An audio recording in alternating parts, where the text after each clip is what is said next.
This is WEFT Champaign, 90.1 FM, community radio for East Central Illinois, streaming live at www.weft.org.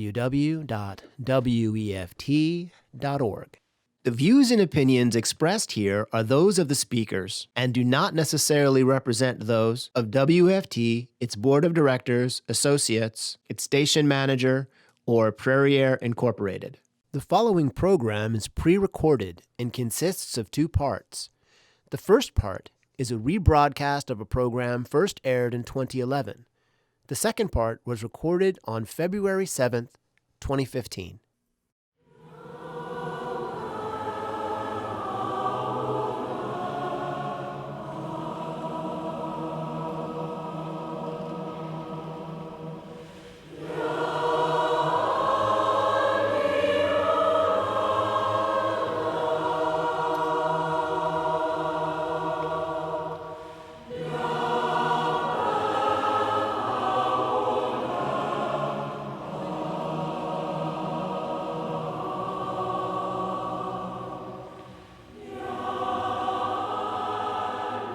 Welcome to Weekend Heartbeat. I'm Sean David, and this is a new lamp.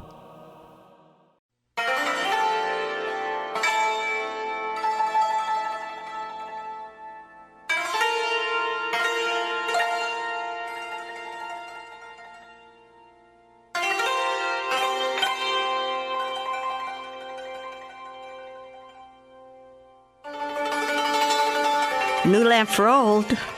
New lamp for old. Remember how Aladdin headed out to get oil for his mother's old dented, tarnished lamp? And in the market he met a magician calling out these words.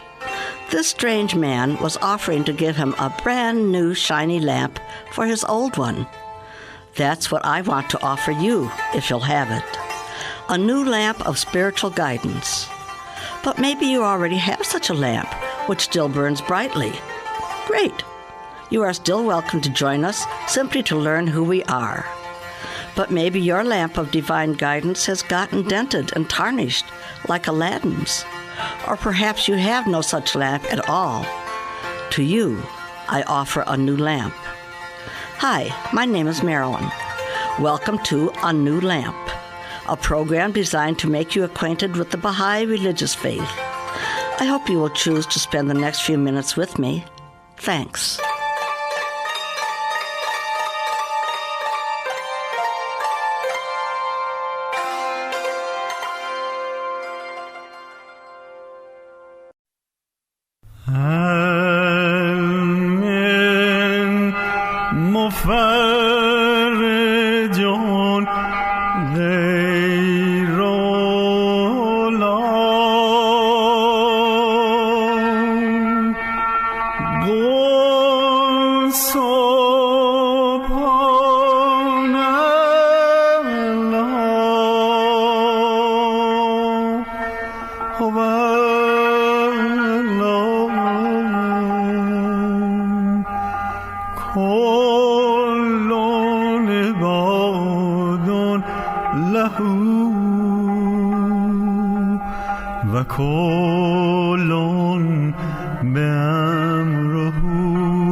Is there any remover of difficulties save God?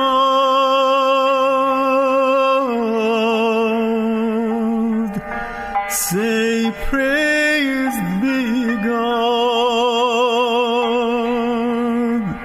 He's God.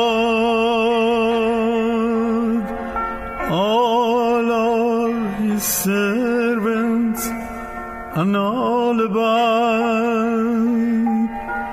by his bidding.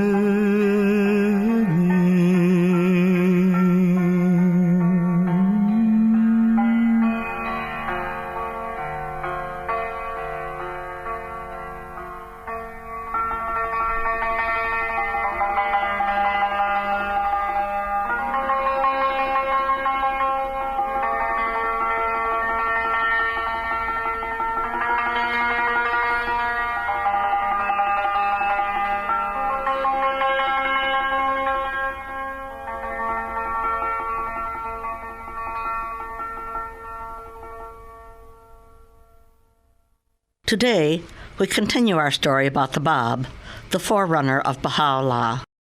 The Bab wrote many things, drastically new ideas for that day. His main book is the Persian Bayan, Bayon, in which he establishes new laws. Both secular and religious leaders were doing everything in their power to kill this new movement. The Bab was imprisoned in the mountains of Persia and eventually taken to Tabriz, where he was executed. Now, I'm going to tell you a true story, and if you choose to question my honesty, I would understand. I refer you to the newspaper archives of that era in Europe and see the story in print, as witnessed by reporters who were there that day. The execution was to take place in the army barracks where he and a companion, Anis, were being held. The commander of the Armenian regiment did not want to do it. He believed the Bab to be a good man and went to see him. He said he was a Christian and felt strongly that this execution was wrong. The Bab told the commander to stay with his assignment. If he were sincere, God would relieve him of it. When the guard came to get the Bab and his disciple who was to die with him, the Bab asked the guard to wait briefly while he finished some business. His request was denied. The Bab and Anis with him were suspended on a wall. Thousands of onlookers were there as a full regiment of 750 guns prepared to fire, 250 at a time. The order was given. The guns fired. When the smoke cleared, the Bab was not there, and his companion was standing there alive.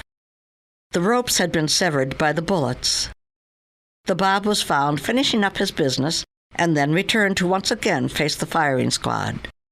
The Armenian commander refused to do this again. Another regiment was brought in, and the execution accomplished. Although the two men's bodies were shattered into one mass of flesh, their faces were untouched. The bodies were thrown into a moat, and a guard set over them. However, a brave disciple was able to remove the bodies and hide them. Over many years, they were moved from place to place in hiding under the direction of Baha'u'llah and are now entombed in the shrine of the Bab on the side of Mount Carmel in Haifa, Israel, the world center of the faith.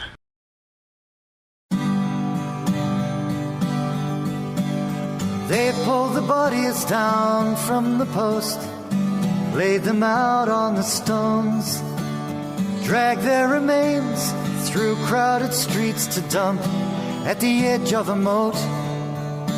Armed soldiers were placed, guarded the site to stop anyone coming near, that the indignity could be seen far and wide. The outcome was certain and clear. The outcome was certain and clear. But rivers of light were guiding their path, guiding their course, were there at their side. That most sacred trust was washed in the night by rivers of light, by rivers of light. Suleiman Khan, he came to Tabriz. One thing he had in mind, to rescue the Bab wherever he was, even if he had to die. He told the Mir had a friend who was born with a cast iron will. He stole the bodies for Suleiman Khan, who wrapped them in covers of silk, who wrapped them in covers of silk. Rivers of light wending their way, the long winding road down to the sea. A faraway bay was ever in sight of rivers of light, of rivers of light. Baha'u'llah charted each step of their path, each move the casket would take, Kept in one place at least 18 years until he thought it unsafe. The summons they came, move it again. Friends took it out in the night. When they opened the lid to check the shroud, they found a dried flower inside. They found a dried flower inside. Suleiman Khan, did you place that flower so tenderly in that dark hour before you went out like a fire on rivers of light, on rivers of light. 30 more years that trust changed hands from mosques to the homes of the friends, till the call came, send it with care to its final destination.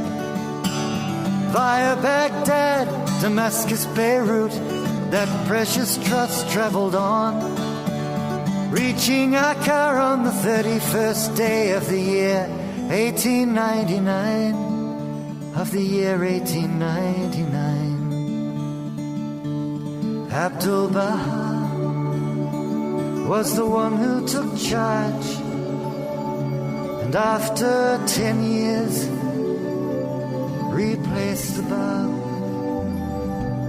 Tears fell like rain, silver and fine, like rivers of light, like rivers of light, rivers of light, guiding their path, guiding their course, were there at their side. If you go to Carmel, by day or by night, you'll find the shrine bathed in rivers of light.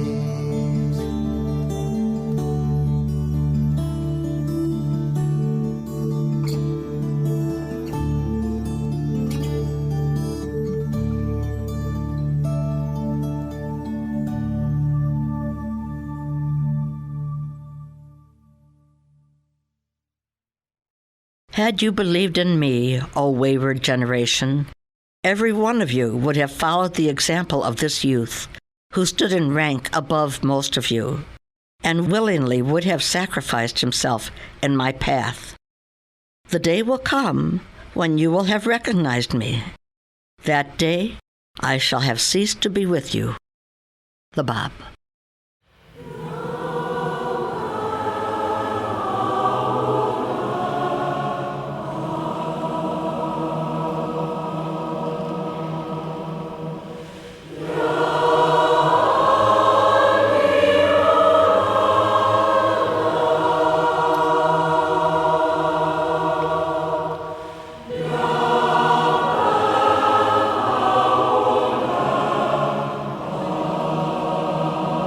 Thanks so much for being with me this morning. I hope you have found a blessing during these few minutes. If you want to learn more about the Baha'i religion, you can go online to www.bahai.us.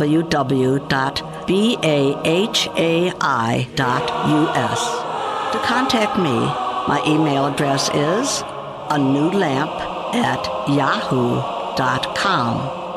Thanks, and have a great day.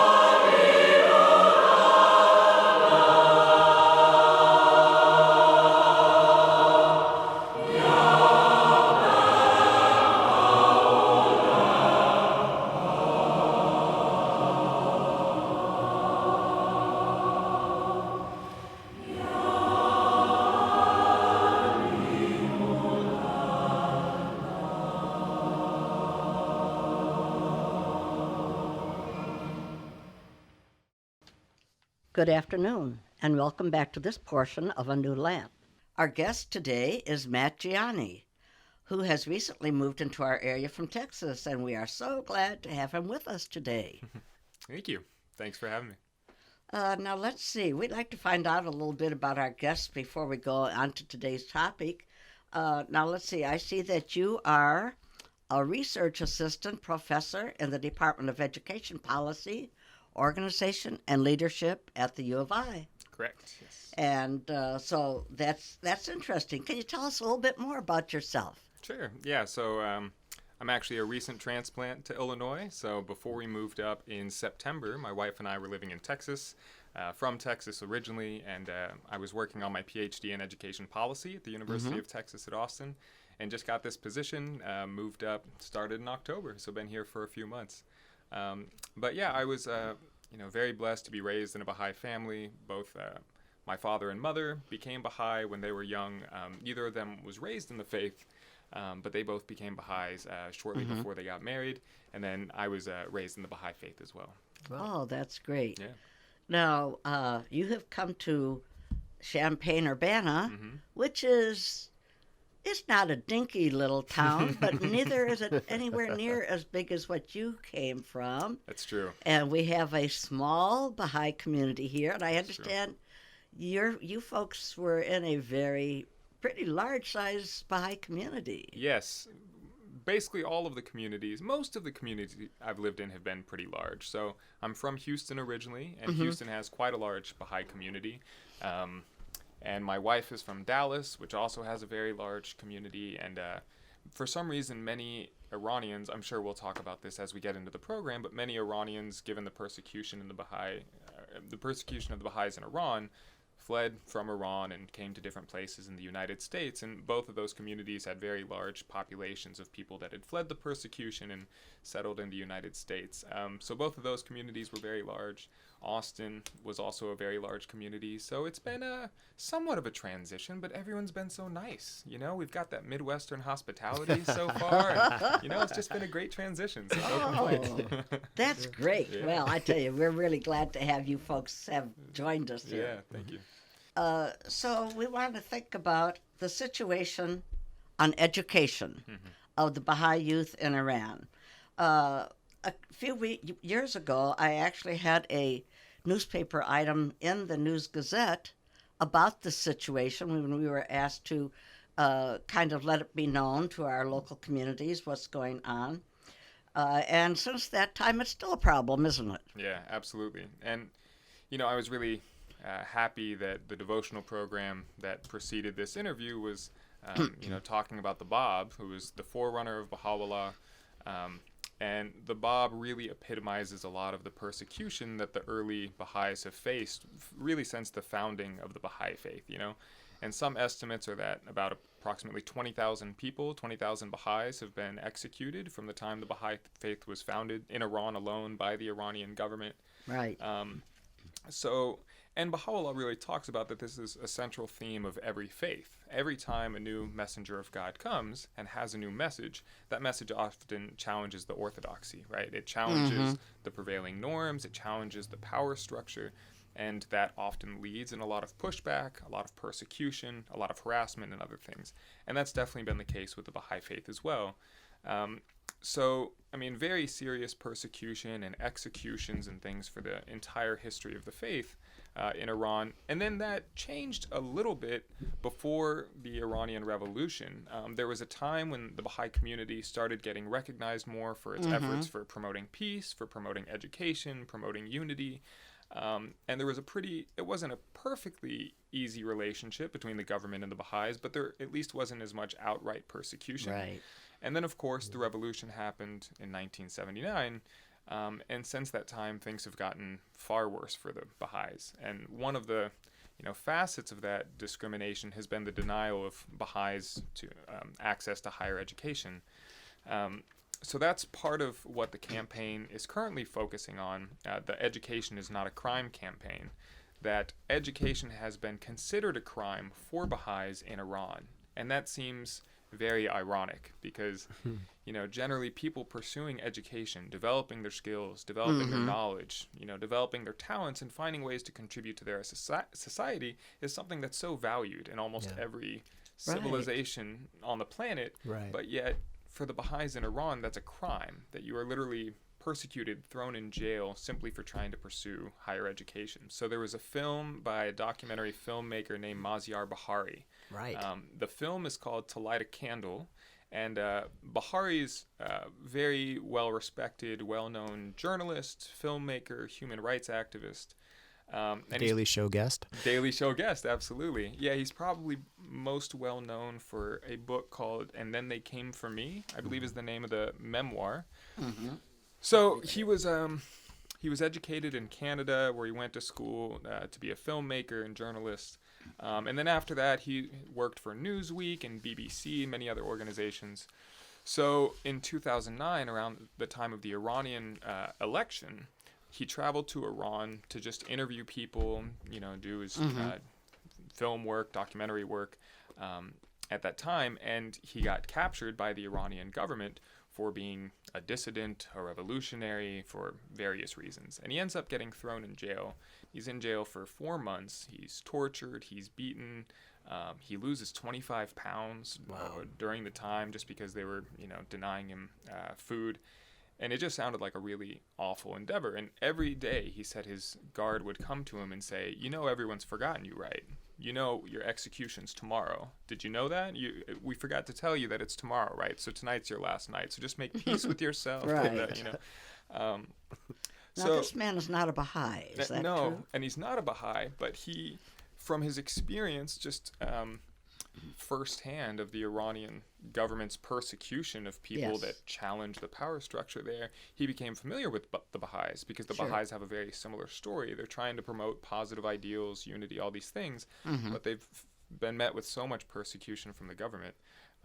So he made this film, To Light a Candle, which is really about both the persecution the Baha'is have faced, but more importantly, their kind of constructive resilience in the face of this persecution, and in particular, how they've created voluntary forms of higher education for themselves, and an organization called the Baha'i Institute for Higher Education, which is the Baha'i community's kind of voluntary network of educators and administrators that's used to kind of provide education to those Baha'i students that have been denied access to higher education by the government. Mm-hmm. Right. I know a couple of professors in Illinois who have been part of that. So I thought that was pretty neat. Yeah, that they were teaching the Iranian Baha'is from their homes. Yeah, and that's one of the really fascinating things about the Baha'i Institute for Higher Education, is that it started in, I believe, 1985 or 1987, if I remember correctly. And at that time, no internet, no Skype, no email, no anything, Right. So this education, this university education, was occurring by professors in isolation, developing curricula, developing coursework, developing assignments, then getting it to couriers who would then kind of secretly go through the community and find the students that have enrolled in the Baha'i Institute for Higher Education, hand them the assignments. The students in isolation would do the assignments by themselves, give the assignments back to the courier, and then that would go back to the teachers, because they couldn't congregate in the same place, because that would raise the suspicions of the government. That would result in them cracking down on Baha'is trying to assemble. So it started off in this way, and it's just like, you just don't think of that being a university education. But now with the advances in technology, we see people are volunteering to be instructors all over the world, So we have many people in the United States that are now teachers for the Baha'i Institute for Higher Education. And it's really amazing that the technological advancements have allowed the community to really thrive in this effort to really overcome a lot of the persecution they've faced. And I understand, too, that once they have graduated from the Baha'i Institute of Higher Education, that in many places they can transfer this to a regular university and receive their credits for it. Yeah. And so it's not just a little fly-by-night thing. And yet it's just a few years ago that I believe the teachers there in Iran were gathered up, arrested, and are still in prison. Yes, absolutely. So, yeah, it's just always amazing to me. One of the more recent persecutions that upset me quite a bit was just a few months ago in Shiraz, when the cemetery was totally devastated by the Revolutionary Guard who had bought the area. They just tossed the caskets out, and they're going to build a sports complex Wow. on this. So And that I just found that that place holds many of the martyrs that would have been killed in '79. The teachers who were killed at that time. And it's another interesting parallel between what's going on right now and the devotional program you provided this morning, talking about the Bob, who was executed, and his remains could not be disclosed. The location of his remains could not be disclosed because the government would have come and taken them away. Right. So the remains of the Bob were transported from location to location for something like 30 years, I believe, or somewhere in that time frame, simply because that's just another facet of the persecution that will even destroy the dead, right? Even after they're already dead, we'll try to destroy their remains, destroy their burial sites, simply to try to break the will and break the heart of the Baha'i community. Right. And in Bahari's film, To Light a Candle, there's some amateur footage of an Iranian Baha'i who's taking video footage of a Baha'i grave in Iran, a Baha'i grave site that has recently been desecrated by the local community. And the unfortunate thing in these situations is that it's not the government itself that's always doing it, but a lot of times it's the local clergy that's arousing up the passions of the individuals there, and that are saying, oh, these Baha'is, they're doing all these terrible things, we should go do this to them. So it's the community themselves that go up and end up doing all these awful things. So yeah, it's very unfortunate, but hopefully we can bring more attention to the situation, put more pressure on the community so these things don't continue to happen. Hey, Matt, I got a question. Sure. I was wondering where this all kind of came from. Of all of the ways to persecute a religious minority, it seems that denying them education is not the first one that comes to mind. Yeah. Is there a history behind that, where that came from? Yeah, it's actually a very interesting history. So, as I mentioned previously, the period leading up to the Islamic Revolution, there was actually a decent amount of tolerance for the Baha'i community. They weren't being outright persecuted by the current regime. And one of the things that the Baha'i community really emphasized was education. And one of the Baha'i principles is universal education, the establishment of education for all people, regardless of background or income or anything else. So Baha'is did that in Iran, just like they do in every community where there's a sufficient number of Baha'is to establish education.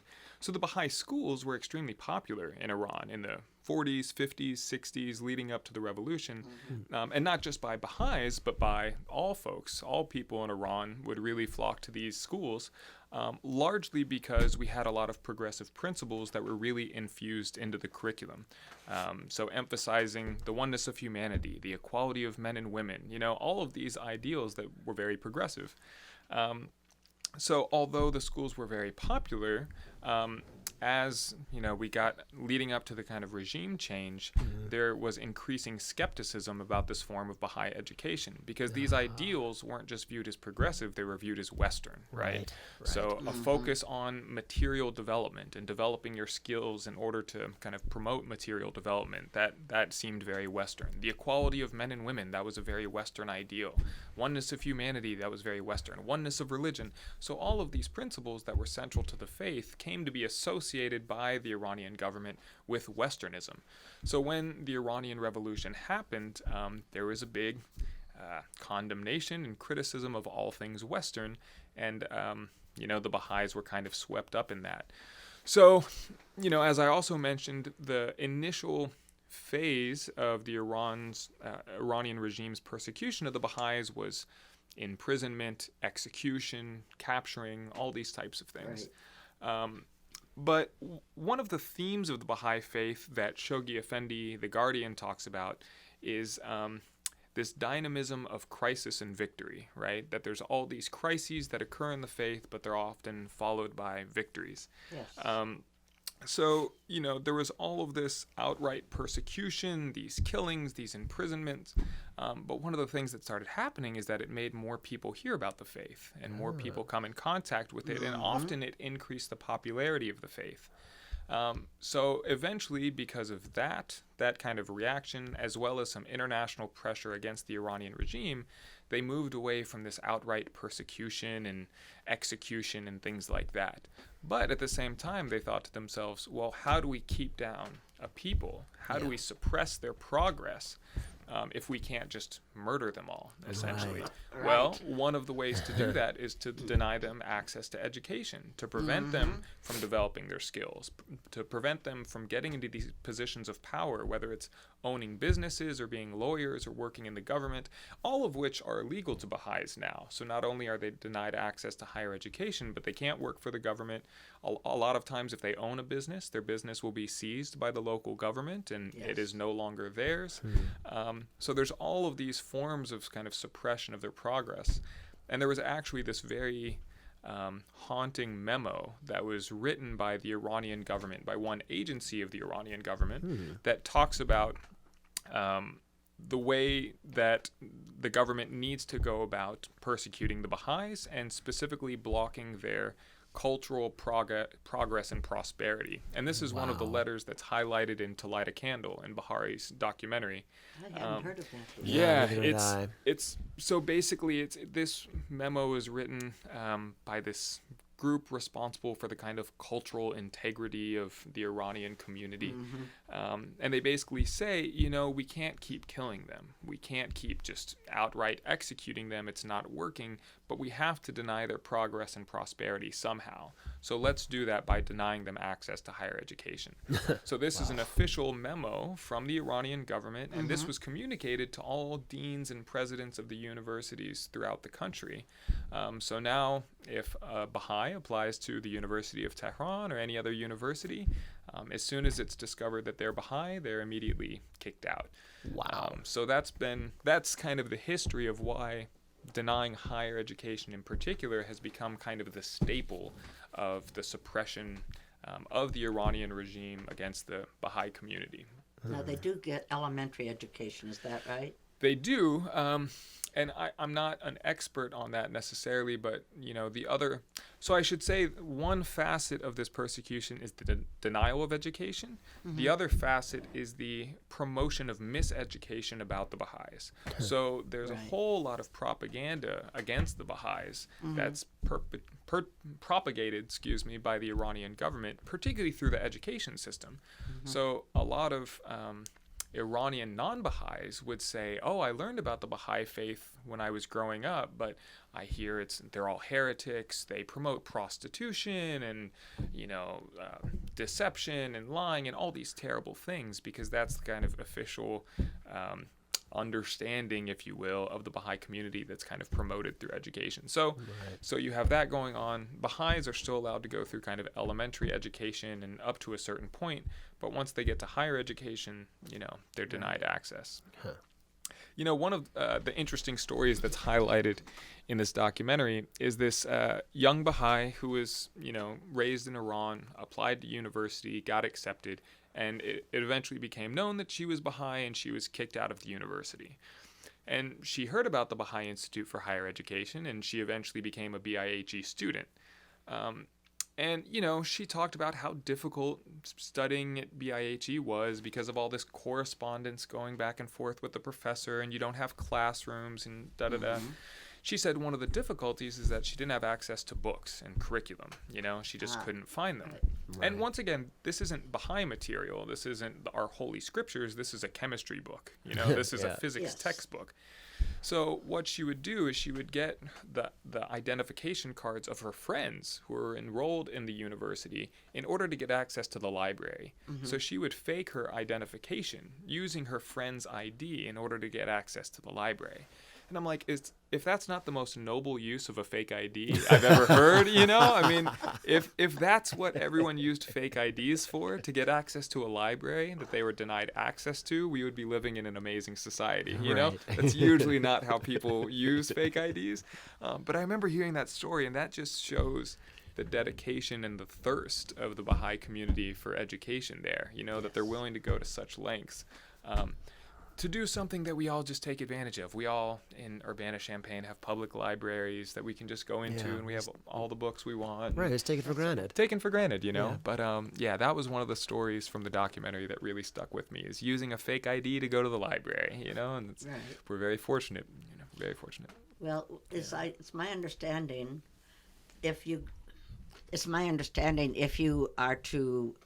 a Baha'i were to go to a university to register, you have to put down what religion you are. Mm-hmm. And there's no place that says other. Nope. So if a Baha'i were to check that they were Muslim in order to be able to attend, well, they maybe get through school, but once they got out of school, became known that they really were a Baha'i, that would be a death sentence. Yeah. Yeah. And it, you know, just goes against the Baha'i principle that you can't recant your faith for expediency, for, you know, personal benefit. It's interesting, the story of Roxana Saberi, the journalist who was also imprisoned in Iran, and she was placed into the same prison, Evin Prison, which is known as the worst prison in Iran. That's the prison where the Baha'i leaders are currently imprisoned and have been for the past 7 years.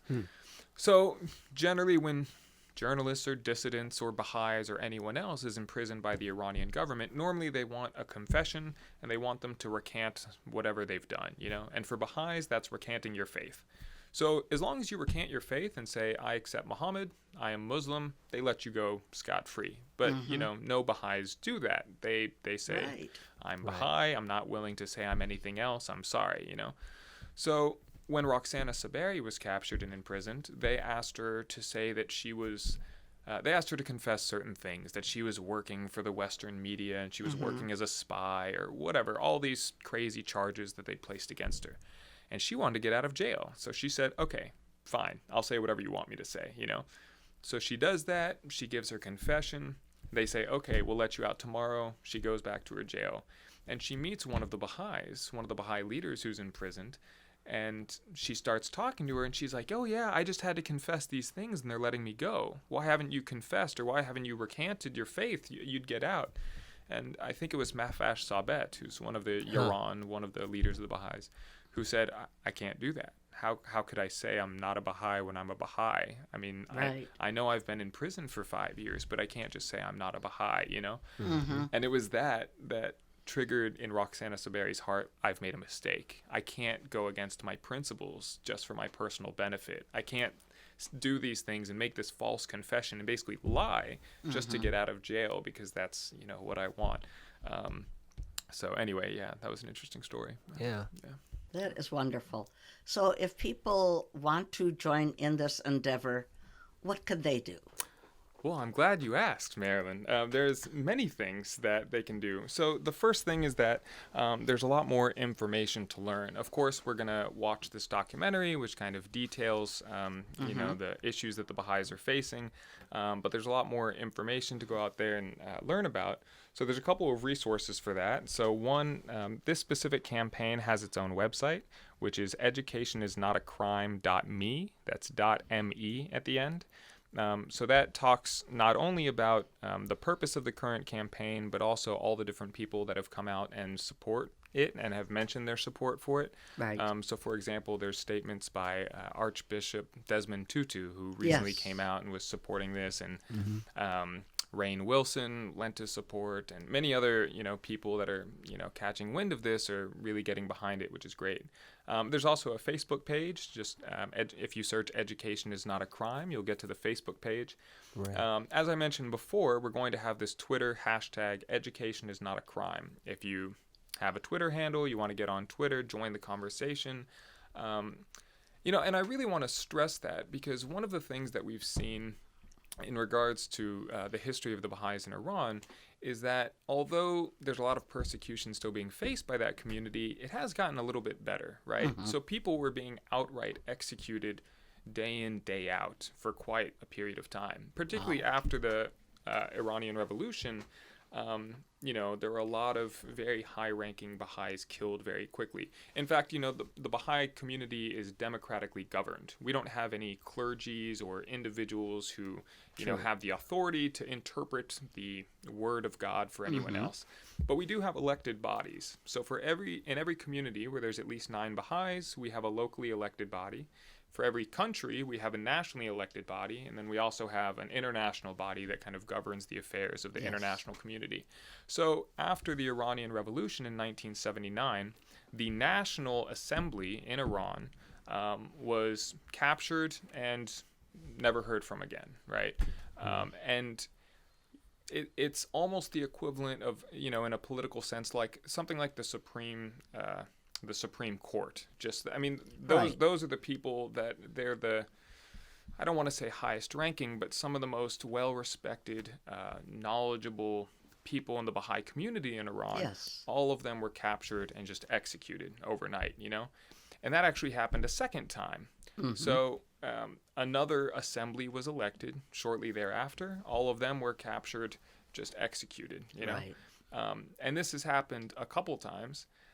So eventually the Baha'i community in Iran said, well, maybe we shouldn't have an assembly anymore, right? Maybe we'll just have a more informal group of people that will kind of govern the affairs of the community, but we won't have an elected national assembly like we did before. Well, we established another one of those bodies in Iran, and they were all captured, and they're now in prison. But because of so much of the pressure that the Baha'i community and the international community has put on the Iranian government, they were not executed like, the previous assemblies were. Right. So although there's still a lot of persecution taking place, what we're seeing is that things can get better if we raise our voices, if we draw attention to the cause, if we put pressure on the Iranian government and view this not as the issues of a religious minority in this country, but as a human rights issue, right? Which we definitely believe it is. So simply by joining the conversation, by talking about it with your friends, we really think we can increasingly put more pressure on the government to try to, treat the Baha'is a little bit better. Yeah, Right. and the other minorities there too. And so many groups. I mean, that's one of the, bad and good things is that the Baha'is aren't the only group being persecuted. And when we see the persecution happening to journalists or other religious minorities or other dissidents, more and more people are starting to put pressure on the Iranian government to change. So, it's obviously terrible and unfortunate that so many different groups are facing this type of persecution. But if there's any silver lining, it is the fact that more people are drawing attention to it, and there's at least some inklings that the Iranian government is starting to treat its citizens a little more equitably, or at least has the potential to do so in the near future. So, Well, I think, too, it's, though the Baha'is are a minority, they are the largest minority in Iran, and I believe that there's like some 300,000. And so that's not just a little group of people. That's a pretty good-sized group of people. it is. And at the time that the leadership, I don't know how many years ago was that now, that they were imprisoned, 7, I think it has been, that people living in America, in the United States, from Iran, were just so upset about what was happening in their country that even though they were not Baha'is themselves, they had sent out a paper. I think there were some 200 people in the United States from Iran voiced their discontent about what was happening. And so it is the Iranian people, except for those who are kind of egged on, like you say, by the clergy, seem to have an understanding that the Baha'is are not what the government is trying to say that they are. They are not ignorant people. They see for themselves. Yeah.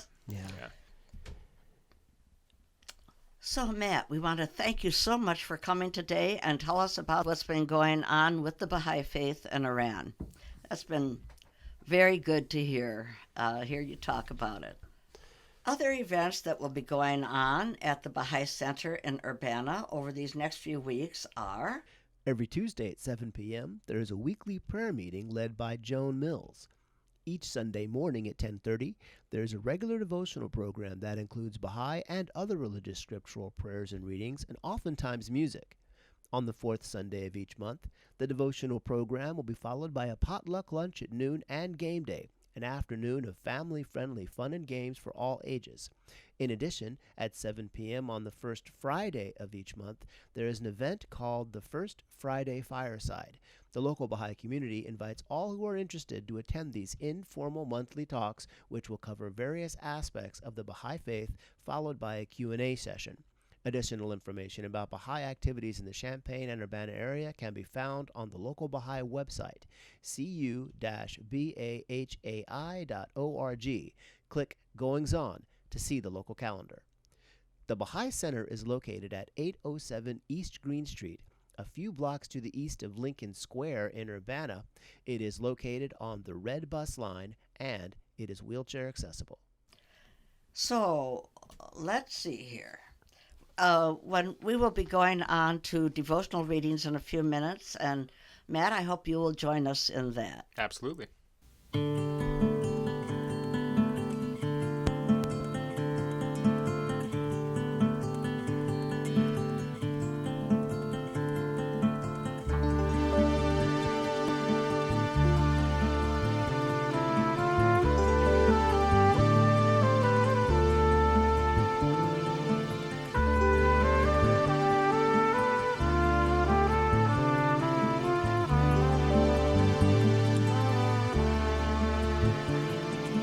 Purer than snow the maiden comes, bedecked with truth and love.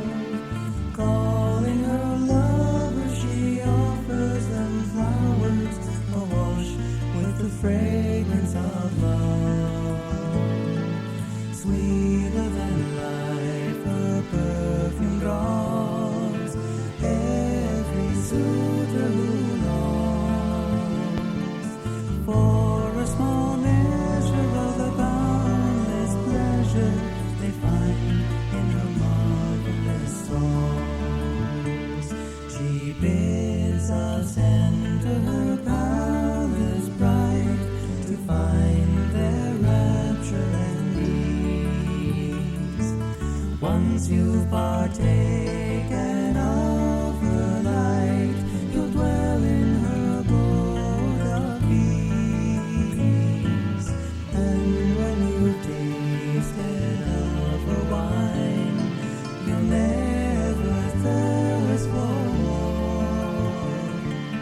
Peace and knowledge will be your cottage, and love will fill your store.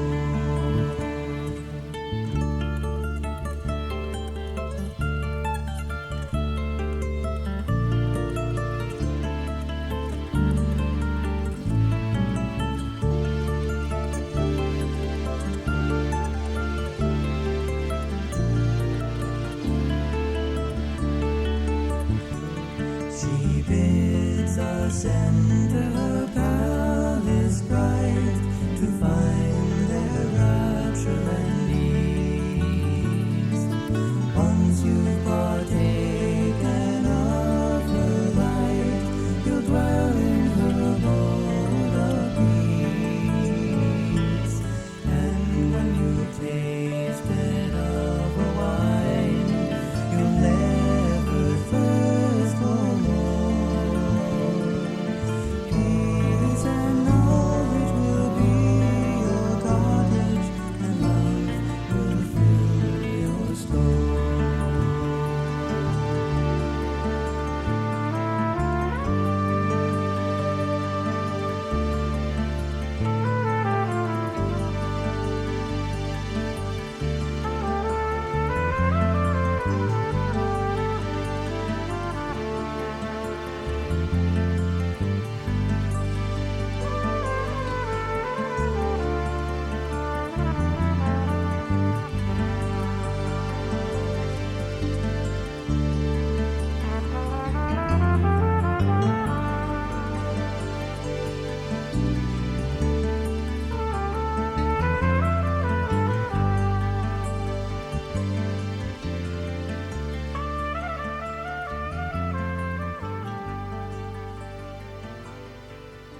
Smoke rose from the broken town,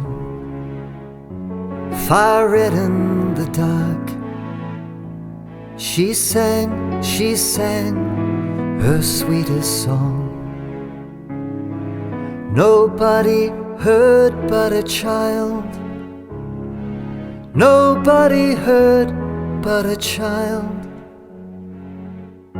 Slow, slow, her wings did go. So low was her heart. Winter ice whipped like a knife. She sought a ledge to retire. She sought a ledge to retire.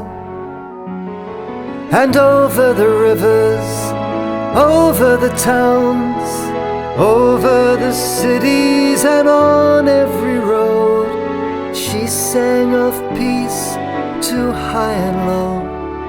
But nobody wanted to know.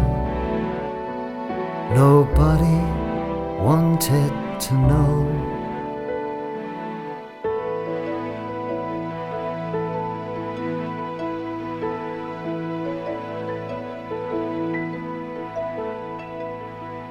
Sad she flew to a whitening pine. Faring peace had no chance.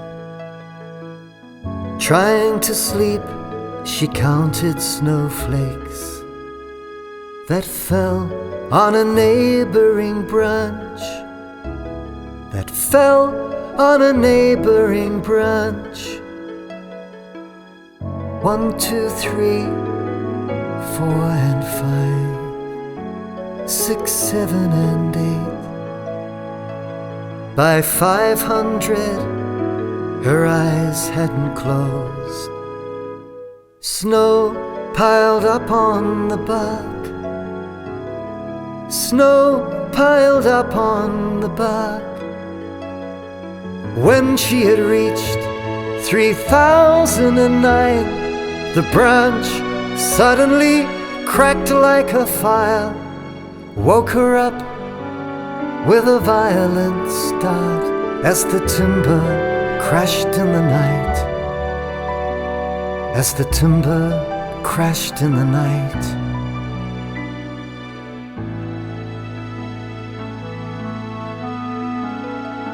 One tiny flake, when joined to the rest, snapped the branch like a sword. Could one more voice, joined to the rest, break the irons of war? Break the irons of war. The heart of the dove beat warm and fast. A bright light she suddenly saw. Perhaps I need find just one more soul to sever the shackles of war. To sever the shackles of war. So she lifted her wings and left the white tree on a mission in the dark night, crossing highways and over the sea. She is calling to you and to me. She is calling to you and to me. Come to peace. Come to peace. Oh, come to peace.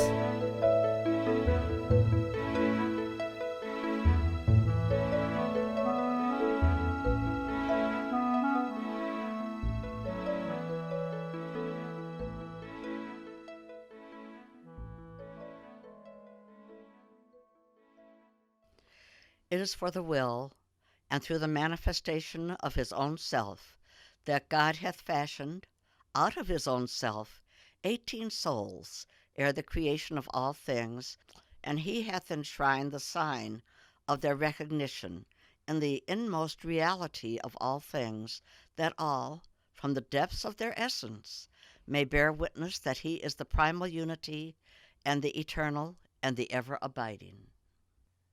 Know thou that he is the supreme mirror of God, out of whose revelation is manifested the worldly mirror, which is naught but the letters of the living, and naught is seen in that supreme mirror of God but God.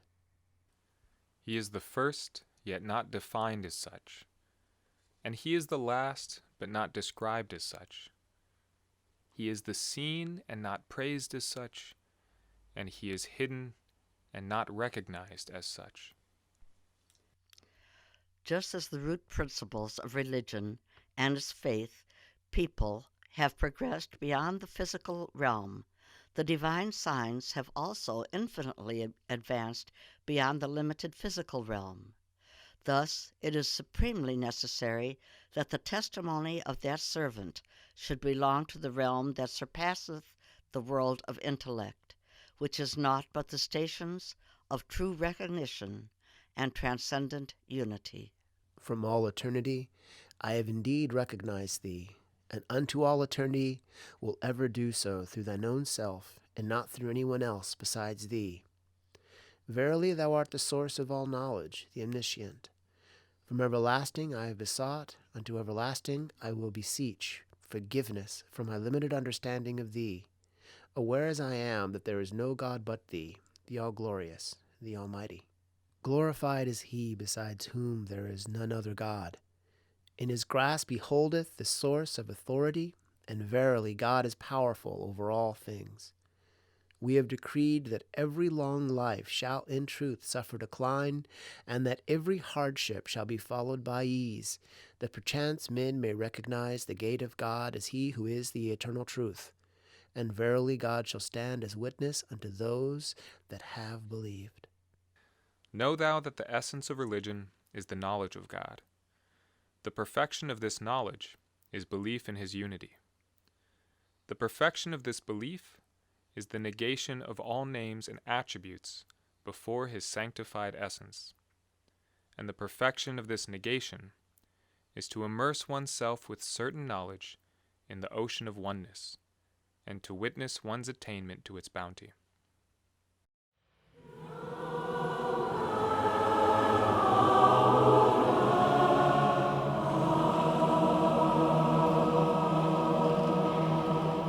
The music on today's program are Is There Any Remover of Difficulties by Mansoor Sobhani, River of Light, Blessed is the Spot, and Whither Can a Lover Go, sung by Grant Hinden Miller. If you would like to learn more about the Baha'i community in the Champaign-Urbana area, or any of the activities we have mentioned today, you can visit our website at www.cu-bahai.org.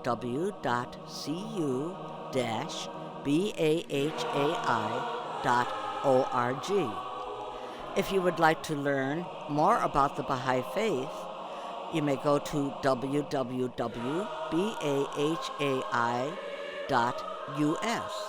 If you would like to contact the local Baha'i community in Champaign-Urbana, please visit our website at www.cu-bahai.org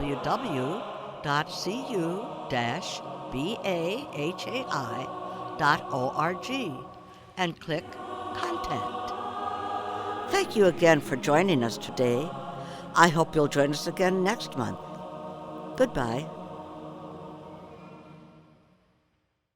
Thanks for listening to this week's Weekend Heartbeat on WEFT Champaign 90.1 FM, Community Radio, Champaign-Urbana, Illinois, streaming live at www.weft.org.